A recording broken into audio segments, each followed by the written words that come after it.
All right, guys, let's continue for chapter 6.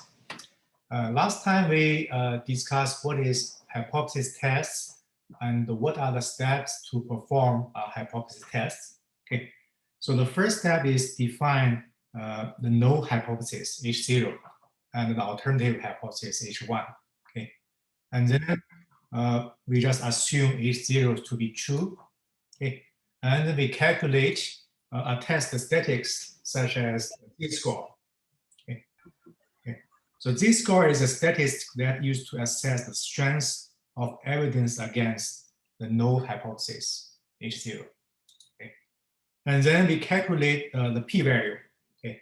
The p-value is the probability assuming H0 is true that the test statistics such as the z-value would have a value whose disagreement with H0 is as great or even greater than what was actually observed. Okay, so p-value has another name, it's called observed significance level. Okay. And we compare p-value with alpha. Okay, alpha typically about 5% or 1%. If p-value is less than alpha, then we conclude that H0 is false and H1 is true. Okay. And then we stop here last time, showing us the example. So daily yield of chemical plant average 880 tons for several years already. Okay, and we want to know if the average has changed. Okay, so we get sample of 871, standard deviation of 21. Okay, so first we are set up H0 and H1. Okay, so H1 is what the question is asking, which is the average has changed. Okay, so the mean value will be not equal to 880. Then that means the average has been changed. And then H0 will be the opposite of H1. Okay, and then we calculate the z-score. Okay, z-score is if we get 871, assuming the mean value is still 880.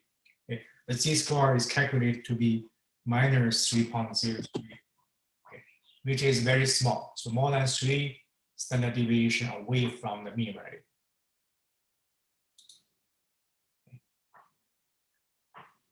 Okay, so the p-value actually is the probability for z-score more than 3.03 and less than minus 3.03. So that's the two tails on the z curve.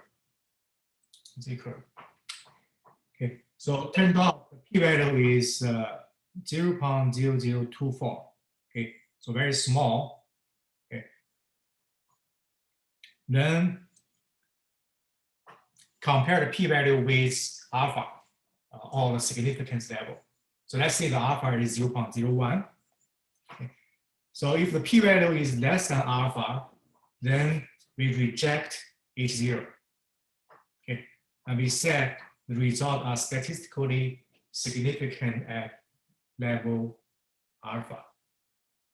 Okay. If the p-value is larger than alpha, then we cannot reject H0. Okay. We should report that the results are not significant at level alpha. Okay. So basically, we compare the p-value and alpha. In this example, the p-value is much less than alpha. So we reject H0 and we conclude H1 is true, which is the average yield has changed. Has changed. Okay. So if alpha is, we use 1%. Okay. So what will be the critical value that marks the dividing line between rejecting and not rejecting? Okay. Because the p-value less than alpha, H0 rejected. P-value larger than alpha, H0 is not rejected. Okay. So dividing line is the critical value that at alpha can equal to alpha. Okay. So when the p-value equal to alpha, so that is called critical value of the test. statistically. So we check the test static, okay, and critical value. If p-value less than alpha, then H0 is rejected. Okay. If p-value is larger than alpha, H0 is not rejected. Okay. So for the previous example, what is the critical value? Okay. With cutoff exactly half alpha on the two tails. Okay. So let's find off the z-value will be 2.58. Okay. So that's that value we can get from table 8.2, which is the z table. Okay. So the critical value in this example is 2.58. Rejection region is we reject H0 if the z value is larger than 2.58 or smaller than minus 2.58, which is in the two tails here. Okay. So if the test statics fell within the rejection region, so in our case, our z value fell within the rejected region. Okay. The z value of minus 3.03 less than minus 2.58. Okay, so fell within the rejection region, so we reject H0. Right. We are not only care about the two tails. Sometimes we care about only one tail. Okay. If that's the case, then H1 will be set up like this. So H1 is mean larger than certain value, mu0, or less than certain value. Okay. And then the p-value and rejection region will be calculated based on one tail only, either the right hand tail or the left hand tail.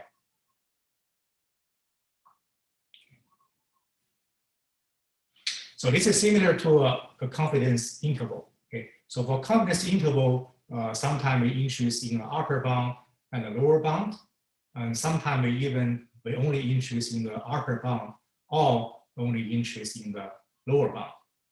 Okay. Same thing here.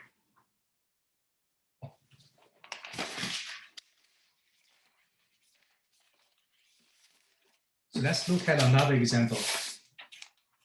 A homeowner samples 64 homes similar to her own and finds that average selling price is this much. Standard deviation. Yeah. Okay. So is this sufficient evidence to conclude that the average selling price is greater than 250,000 using alpha of 1%? Okay. So first of all, we set up H0 and H1. Okay. So again, H1 will be whatever the question is asking. Okay. So basically, look at the last sentence. The words after concludes. Okay. So can we conclude that the average selling price is greater than 250,000? And this will be the alternative hypothesis. Okay. So H1 will be mu larger than 250,000. And then H0 will be the opposite of H1. See, mu less and equal to 250,000. Okay. Okay. And then we calculate the z-score. So the z-score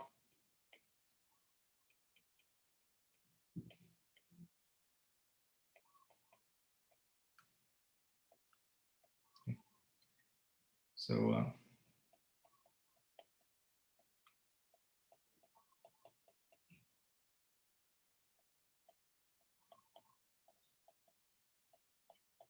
so the z-score is calculated to be 1.07. 1.07. Okay. So not very far away from the mean value. Okay. So then based on the critical value approach and the p-value approach, okay, let's see how we can resolve these problems. The critical value approach is not used very common compared to the p-value. Okay. But anyhow, let's look at how we can resolve this.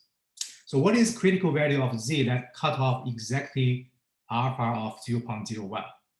Okay, so based on table 8.2, because alpha is 0.01, okay, we calculate the z-score will be 2.33. Okay, so if the z-value is larger than 2.33, okay, which is the cutoff value, and then we can reject H0. Okay. In our case, the z-value is 1.07. 1.07 is here. It's not within the rejection region. Okay, so we cannot reject H0. Okay. And if the test statistics fail within the rejected region, then the p-value will be less than alpha. Okay. In our case, it is not. The p-value approach is used more commonly, much more commonly. Okay. So in the p-value, we calculate the probability for z-score larger than 1.07. 1.07. So that is 1 minus this value. So this value is from the table 8.2. Okay. Because for table 8.2, it tells us the left-hand tail value. So we use 1 minus whatever the value we found from table 8.2. Okay. So the p-value is 0.1423. Okay. Very large. Okay. P-value is larger than alpha. So we compare p-value with alpha, which is 0.01. So we can conclude H0 is not rejected, and there's insufficient evidence to indicate that mu is greater than 250,000. Okay. So we cannot conclude H1 is true.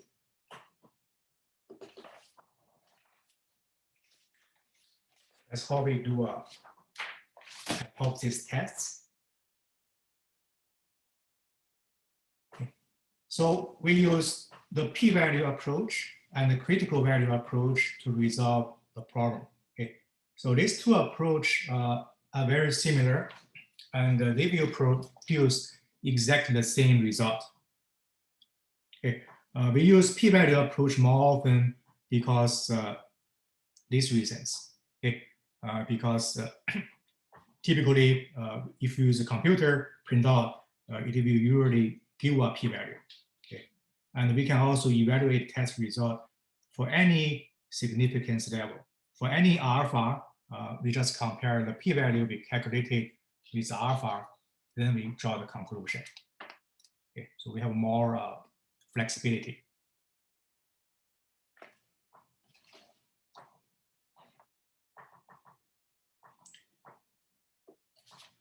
So typically, if the p-value is less than 1%, okay, then we can certainly reject H0. Okay.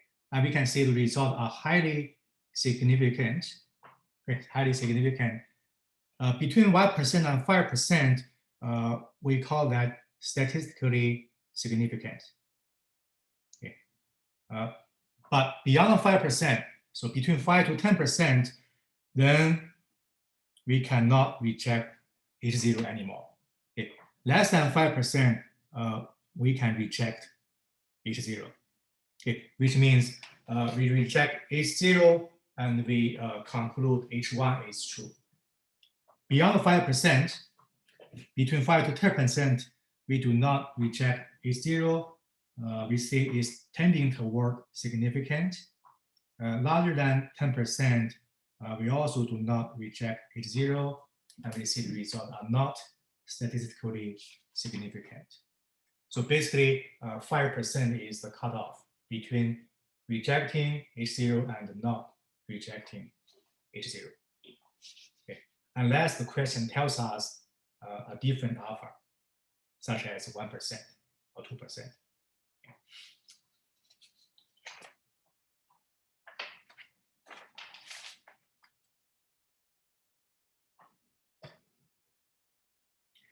So there are two types of errors which can occur in a hypothesis test. Okay. Look at the table here on the right. Okay. So if the actual result is H0 is true, okay, and our decision after the hypothesis test is also H0 is true, okay, which in the case of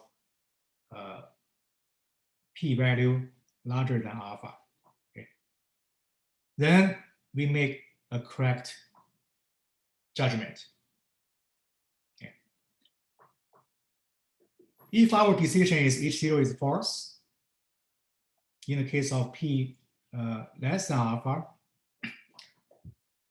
and actually H0 is actually false, we also make a correct judgment. Okay. But when our decision and actual facts are different, we made an error. Okay. There's two types of error. The type 1 error, okay, happens when we conclude H0 is false, but actually H0 is true. Okay. Type 2 error occurs when we conclude H0 is true, but actually H0 is false. Okay. The probability of type 1 error, which is here, is equal to alpha. And we can control alpha equal to 1%, 2%, or 5%.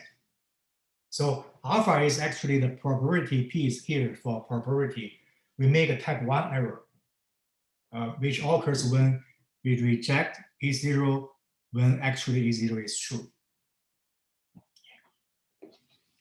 For type 2 error, the probability, we call that beta.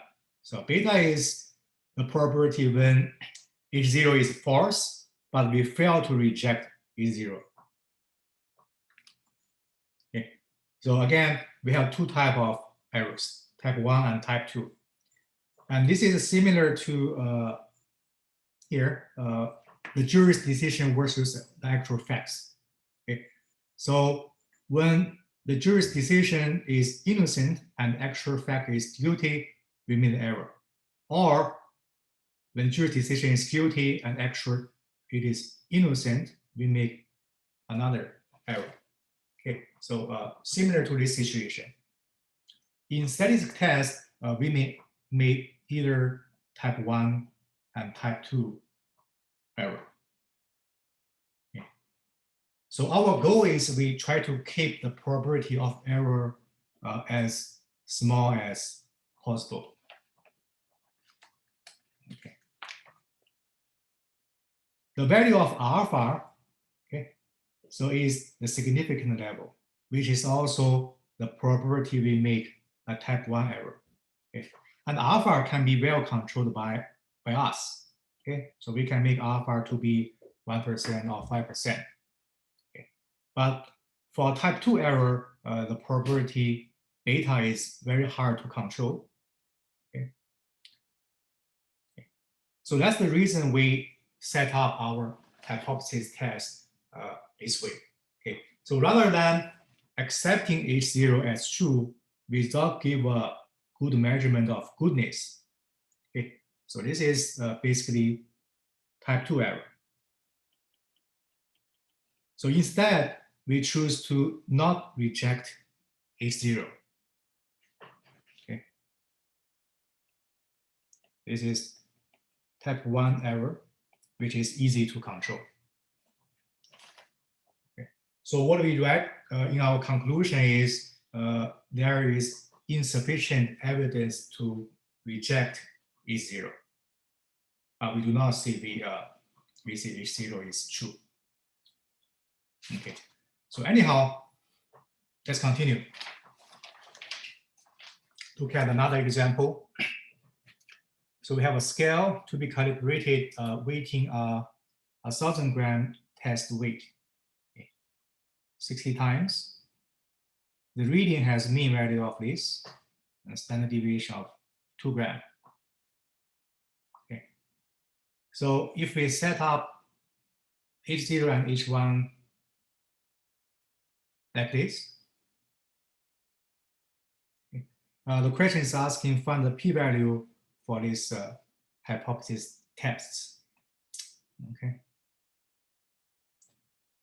The null hypothesis, which is H0, says the mean value is equal to 1000. Okay. And because of that, value of the sample mean that are either much larger or much smaller than 1000 will provide strong evidence against H0. Okay. So we calculate the Z-score. Okay. So based on the information from the question, we calculate the Z-score, okay, based on the null distribution.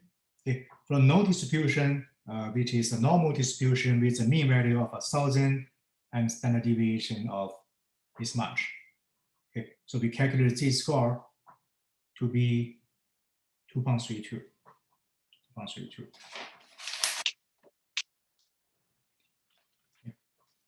So because H0 specify mu equal to a certain value, 1000, okay, then regions on both tails of the curve are in greater disagreement with H0 of value of 1006. Okay. And the p-value is the sum of these two tails. Okay. For p-value, probability of z-value larger than 2.32 and probability for z-value less than minus 2.32.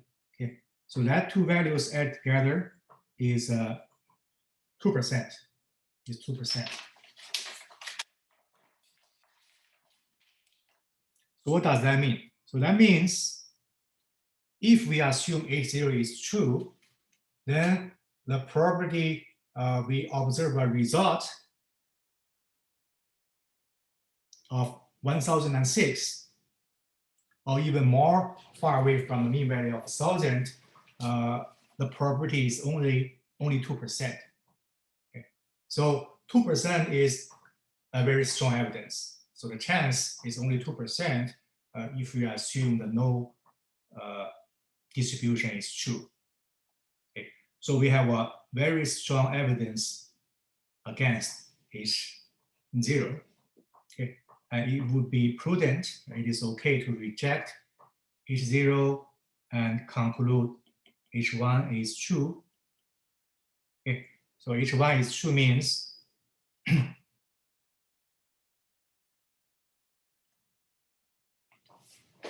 the mean value of measurement is not equal to 1000. Okay. So the scale is not accurate. We need to recalibrate the scale. So we need to recalibrate the scale.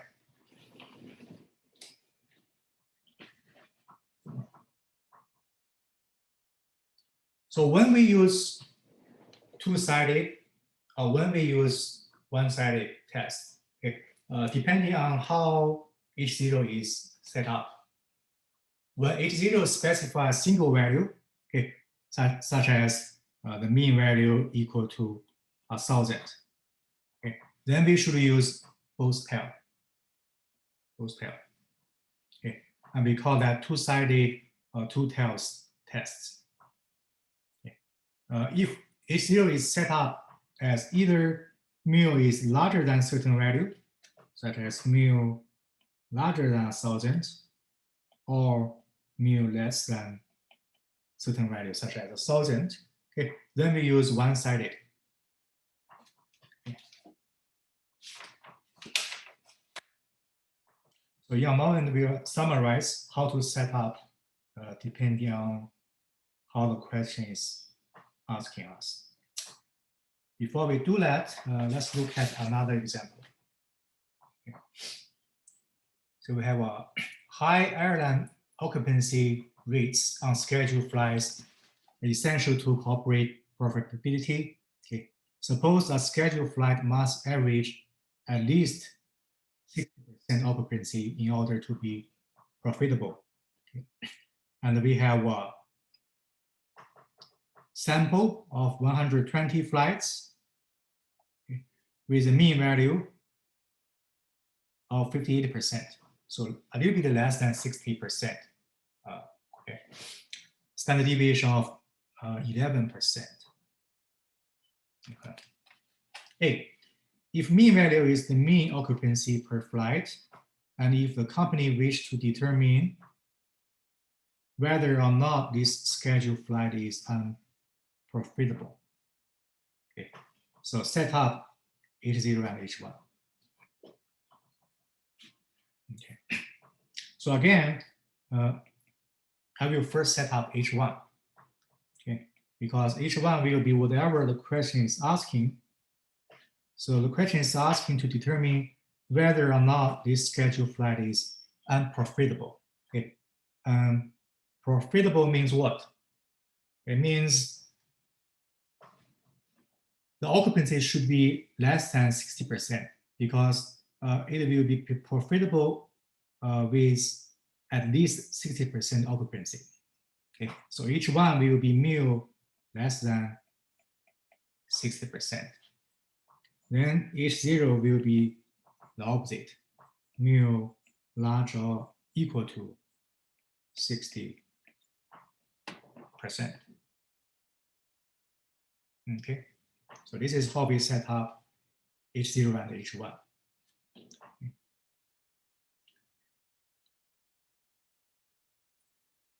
B, do the occupancy data for 100 flights suggest that the scheduled flight is unprofitable or not? Okay, give us alpha 5%. Okay. So we follow the step. We calculate the p-value. Okay, so the p-value is depending on the z-score for this large sample test of population mean. So z-score using the equation for z-score.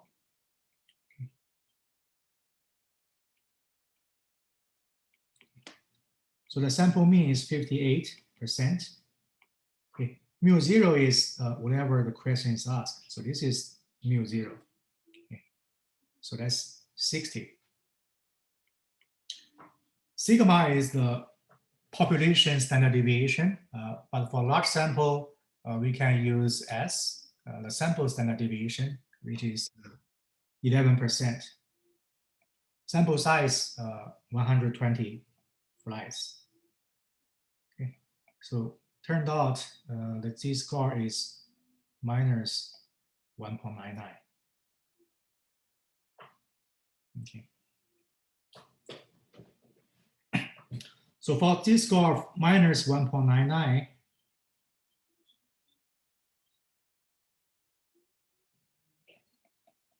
we can use the z-table, okay, to calculate the p-value. So p-value is on the left-hand tail. Okay.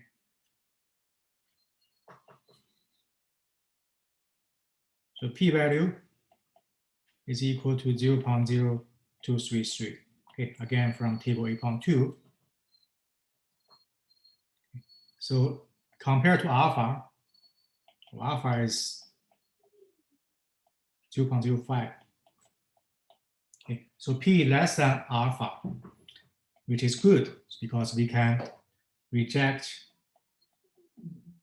H0 and we say H1 is true. Okay, which is the scheduled flight is unprofitable. Okay, so it can be concluded that the scheduled flight is unprofitable.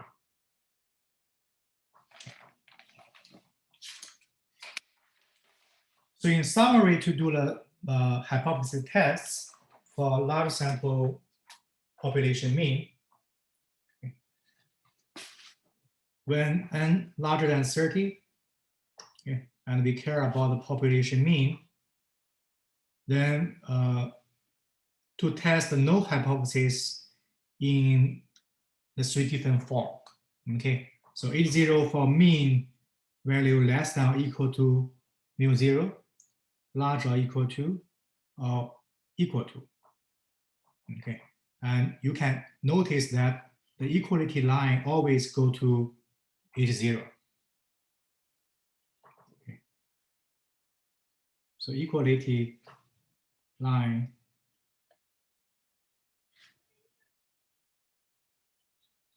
goes to H0. Okay, so that's another tip to set up the hypothesis test. Okay, we calculate z-score, okay, and we can use sample standard deviation instead of sigma if we do not know sigma. Okay, then we calculate the p-value. The p-value again is based on table 8.2, but depending on how H0 is set up. So p-value is areas underneath the normal curve, depending on how H0 and H1 is set up. Okay, so if H1 is for mean value larger than mu0, a certain value, so p-value will be the area to the right z. Okay, if H0 is smaller than for H1 for mu less than mu0, then the p-value will be the area to the left of z here. If H01 is set up as mu not equal to, then p-value will be the sum of two tails. Okay, again, larger than on the right of z, less than to the left of z, not equal, then will be sum of two tails. Okay. So that's the summary to do the hypothesis test for large sample population mean. After calculating the p-value, then we just compare the p-value with alpha. If p-value larger than alpha, then we cannot reject H0. Okay. If p-value less than alpha, then we can reject H0, and we conclude H1 is true. Okay, so we have strong enough evidence to suggest H1 is true, which is whatever the question is asking. Okay. And this is a p-value approach. Of course, you can use the critical value approach, but again, just use the p-value approach because it's an advantage. Okay, so section 6.1, we discuss what is hypothesis test and how to set up H0 and H1 and how to draw a conclusion. Okay, the basic step for that. Right. So section 6.2, we further discuss drawing conclusion from the result of hypothesis test. Okay, so we're trying to clarify some definitions. So again, there are two types of conclusion we can draw when we done with the hypothesis test. Okay, so we either reject H0, okay, which in the case of p less than alpha. So we can conclude H0 is false and H1 is true. Okay. The other outcome is we do not reject H0. Okay, in the case of p larger than alpha. Okay, so and we conclude H0 is plausible. Okay, so we do not say H0 is true. Okay, we only say H0 is plausible. Actually, we can never conclude that H0 is true. Okay, we can just conclude that H0 is plausible. Okay, there's a possibility for that. Okay. But we can conclude H1 is true if p-value is small enough. Okay. And we need to know the level of disagreement, which is measured with the p-value. Okay. If it's great enough to render the null hypothesis implausible. Okay, so basically compare p-value versus alpha.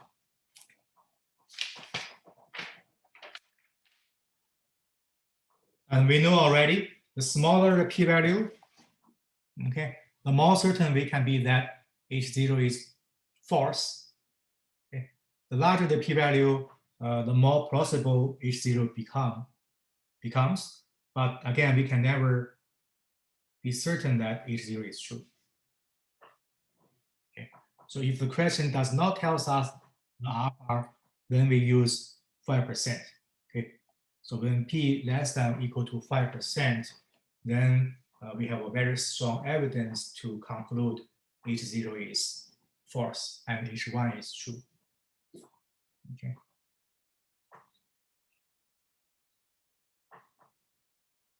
Okay. So what is statistically significant? Okay. So whenever p-value is less than alpha, which is the threshold, okay, we see the result is statistically significant at that level of alpha. Okay. If p-value is less than 5%, then we say the result is statistically significant at 5% level. P-level less than 1%, we say it is statistically significant at 1% level. Okay, and actually we can use whatever alpha use, okay, such as 1%, 2%, or 5%. Okay, so we can also see that the null hypothesis is H0 is rejected at 100 alpha % level. Okay. Okay. Then let's look at this concept in another example. So we did the hypothesis test, and okay, the null hypothesis is set up as mu equal to 0. We calculate the p-value to be 3%. Okay, so is this result significant at 10% level? Okay, so basically means the alpha is equal to 10%. Okay, the answer is yes. Okay, because p is less than 10%. Okay, is this result statistically significant at 5% level? Okay, also yes. Okay. Because p is less than 5%, p is 3%. Okay, but not at 1% level. Okay, for 1% level, p is larger than 1%. Okay, so the result is not statistically significant at 1% level. Okay. So is the null hypothesis rejected at 10% level? Yes, because p is less than alpha. At 5% level, also yes. Okay. So p less than alpha, which is 5%, but not at 1% level. Okay. No. Okay, because p is larger than 1%. So in summary, we compare p with alpha. Okay. If p-value is less than alpha, then we conclude it is statistically significant. Statistically significant. And we conclude H0 is rejected and each one is true.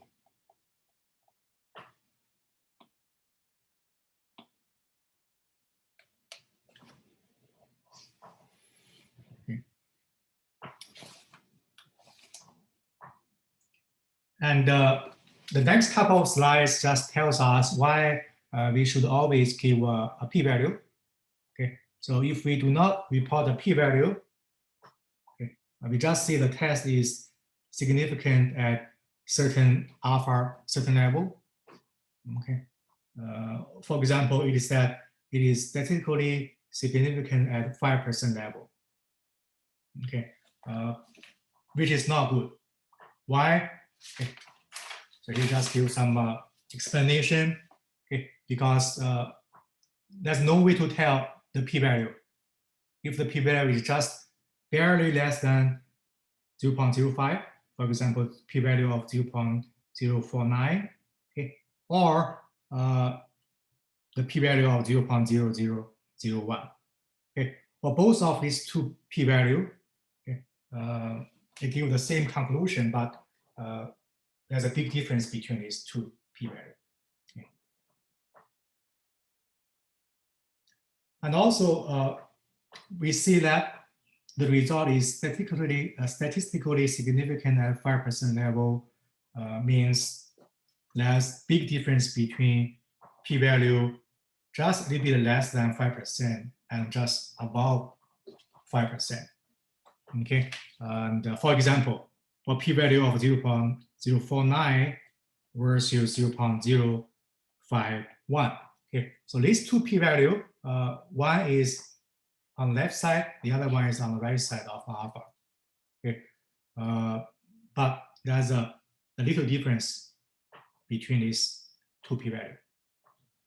Okay. And another reason is, does not allow us to decide for ourselves whether the p-value is small enough to reject H0. Okay, so in summary, always include p-value in our results.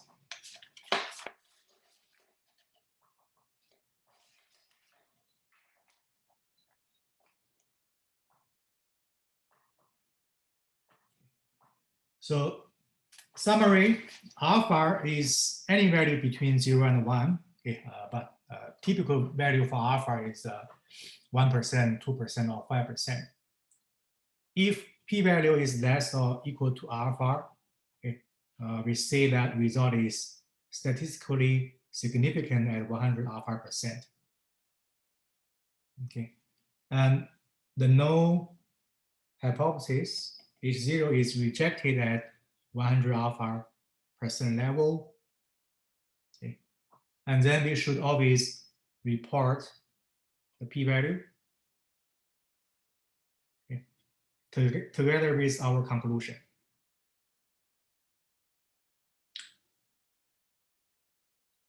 All right, and here has a closer look of the definition of p-value. Okay, so we know p-value is probability. Okay, and we also know smaller p-value indicates that H0 is unlikely to occur. Okay, so it is tempting to think that p-value represent the probability of H0 is true. Okay, but this is not the case. This is wrong. Okay, so H0 is true or not true. Okay, the truth or false of H0 cannot be changed by repeating experiment. Okay, so that's the fact. Either H0 is true or is not true.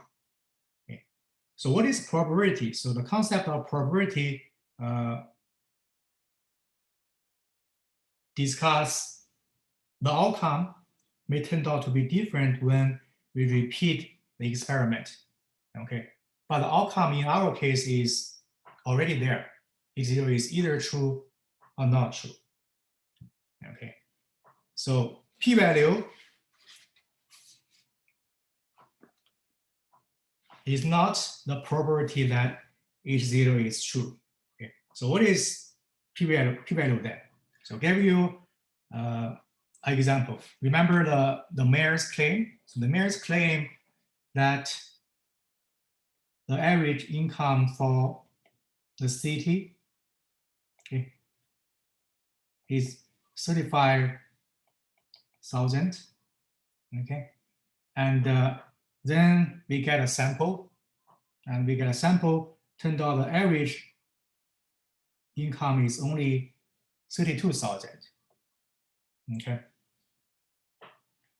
So in that case, the p-value is the probability that observing an average income of $32,000, assuming the actual average is 35,000. Okay, so that's the difference between the probability that H0 is true. Okay, so p-value in that case is probability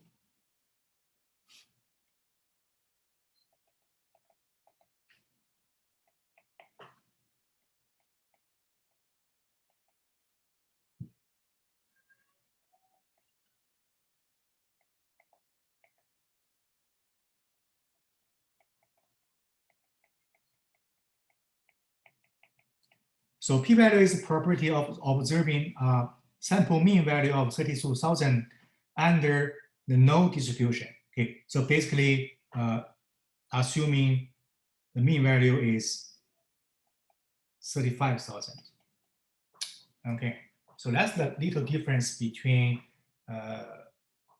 probability that H0 is true and the real probability of P. All right. Anyway, let's continue. Look at another example.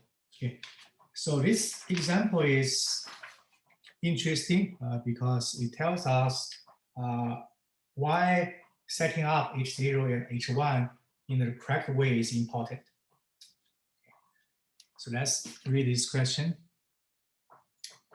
So specs for water pipe call for mean breaking strength of mean value of more than 2,000 pounds per linear foot. Okay, so engineer perform a hypothesis test to decide whether or not to use a certain kind of pipe depending on the strength. Okay. So they will select a random sample, okay, measure its breaking strength, and perform a hypothesis test. Okay. So the pipe will not be used unless the engineer can conclude that mean value larger than 2,000. Okay, so assume the hypothesis test is set up like this one.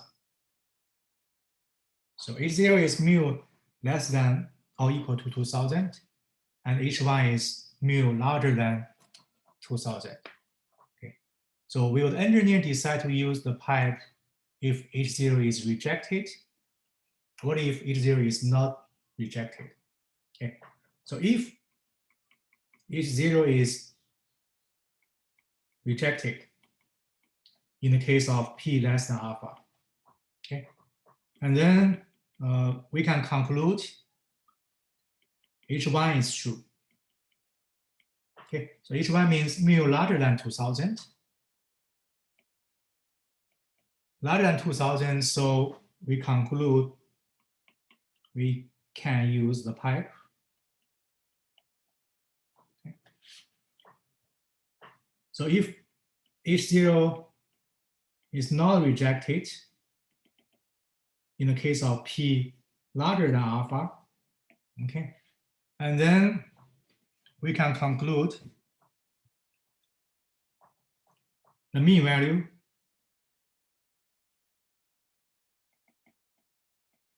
might be less or equal to 2,000, okay, which means the H0 is plausible. Okay, so our conclusion is not use the pipe. Okay, might be less than 2,000, so we are not sure, so we not use the pipe. So this is actually a good setup because depending on the p-value less or larger than alpha, we can draw conclusion of either use the pipe or do not use the pipe.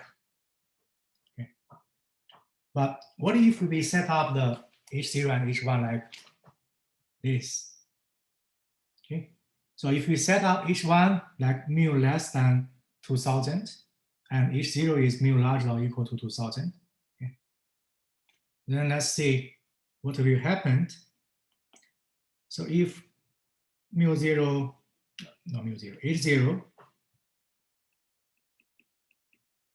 rejected, okay. So when p less than alpha, then we can conclude okay, H1 is true. Okay, H1 is mu less than 2000.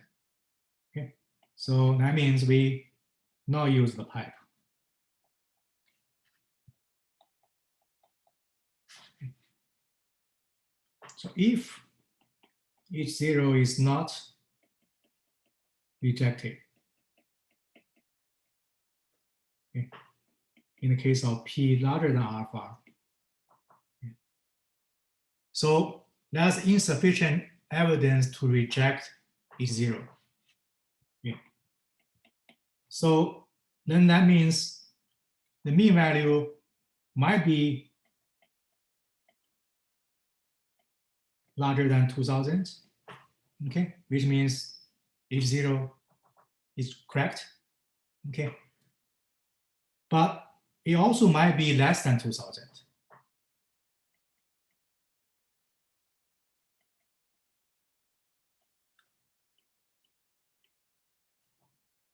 Okay.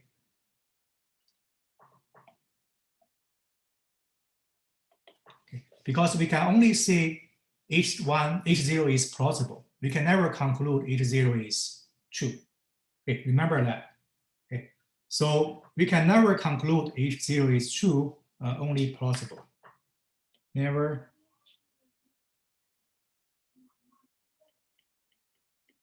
So we can never conclude H0 is true. Okay. Only plausible. So that's the reason we set up whatever the question is asking as H1, not H0. Okay, because of this. So the conclusion for the second case is also not use the pipe. So if we set up like this way, no matter p less than alpha or p larger than alpha, the same conclusion of not using the pipe is there. Okay, so we cannot draw any meaningful conclusion. So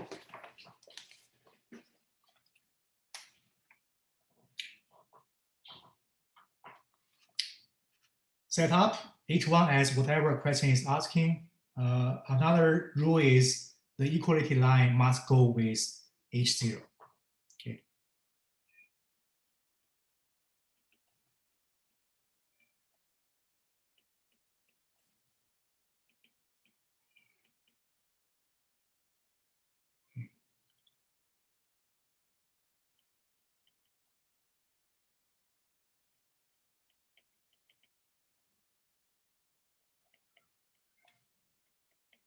Set up whatever the question is asking as H0.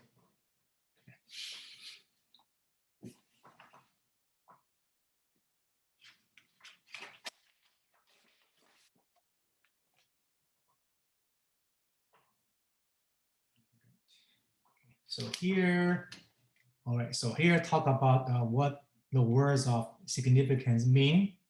Okay. So that means it's not equal to important.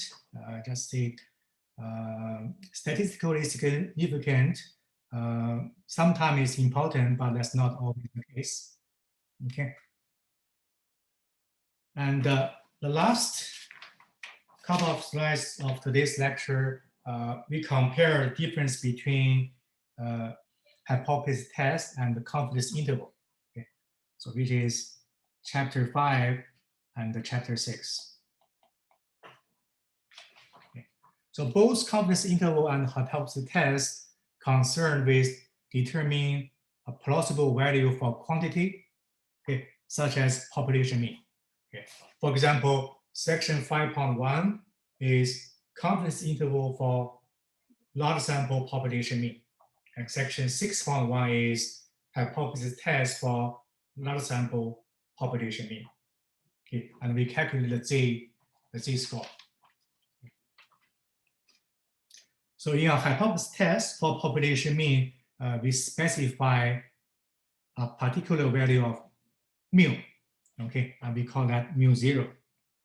Okay, and then we set up the null distribution, okay, which is a normal distribution with a mean value of mu0 and variance of this. Okay, so we call that null distribution. So null distribution basically means if we assume H0 is true, then we follow this normal distribution.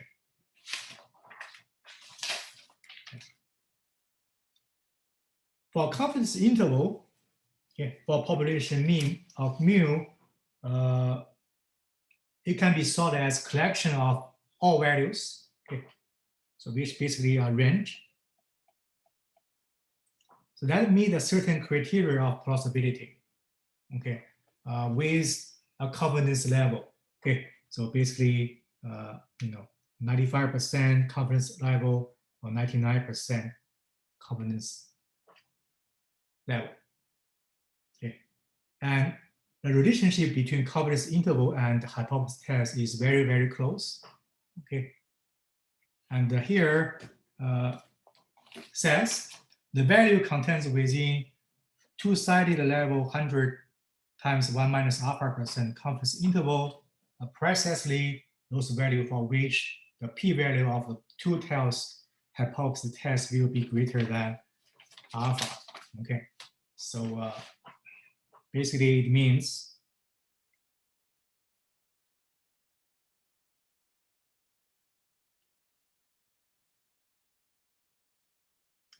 so this is the confidence interval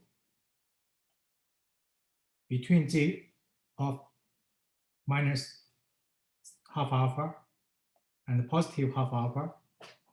Okay. So this is confidence interval. And the p-value is what? The p-value is the two tails here.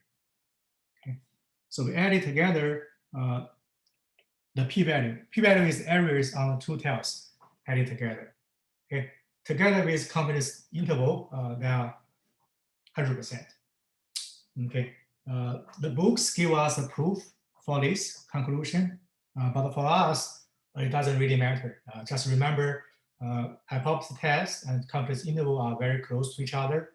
If we can do one, we can do the other. Okay, so let's stop here before section 6.3. Okay, so any questions before we dismiss? When is our next homework, Professor?